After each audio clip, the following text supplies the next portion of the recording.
இந்த வீடியோ நீங்க யூடியூப்ல பாத்துட்டு இருந்தீங்கன்னா உங்களுக்கு பிளரா இருக்கும். என்னாச்சுன்னு நான் சொல்றேன். கோயம்புத்தூர்ல கோட்டியம்பாளையன்ற இடத்துல வந்து பாத்தீங்கன்னா கிரேசி ஹாப்பி ஹோம் ட்ரஸ்ட் அப்படின்னு சொல்லிட்டு ஒரு ஆர்ஃபனேஜ் இருக்கு.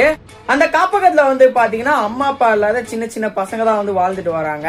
அதுல ஒரு 2வது படிக்கிற மாணவனை அந்த காப்பாளர் வந்து பெல்ட்டாலேயே அடிச்சிருக்கான். அந்த வீடியோ பார்க்கும் போதே நமக்கு கண்ணுல இருந்து தண்ணி வரும். அந்த பையன் அவ்வளவு கதறுவான். அந்த காப்பாளர் பேர் என்னன்னு பாத்தீங்கன்னா செல்வராஜ். அவன் இந்த குழந்தைய மட்டும் அடிக்க மாட்டானா, அங்க இருக்க முக்காவாசி குழந்தைங்களை இப்படிதான் வந்து பெல்ட்டாலேயே அடிப்பானா. இந்த வீடியோ எடுத்து 25 நாள் மேல ஆகுதான். ஆனா இப்பதான் இவன் மேல போலீஸ் விசாரணையே பண்ண ஆரம்பிச்சிருக்காங்க. இப்பெல்லாம் இந்த மாதிரி காப்பகங்கள்ல இந்த மாதிரி விஷயம் எல்லாம் அடிக்கடி நடக்குது. தயவு செஞ்சு போலீஸ் தனியா ஒரு சிசிடிவி கேமரா வச்சு அவங்க கண்காணிக்கணும். அப்பதான் இது மாதிரி நடக்கிறதுலாம் கம்மியாகும். நீங்க இத பத்தி என்ன நினைக்கிறீங்கன்னு உங்களுடைய கமெண்ட்ஸை கமெண்ட்ல சொல்லுங்க. நான் பேசுறது கரெக்டா இருந்தா கமெண்ட்ல ஒரு கரெக்ட்னு போட்டு விடுங்க. மறக்காம என்ன ஃபாலோ பண்ணி கொஞ்சம் சப்போர்ட் பண்ணுங்க.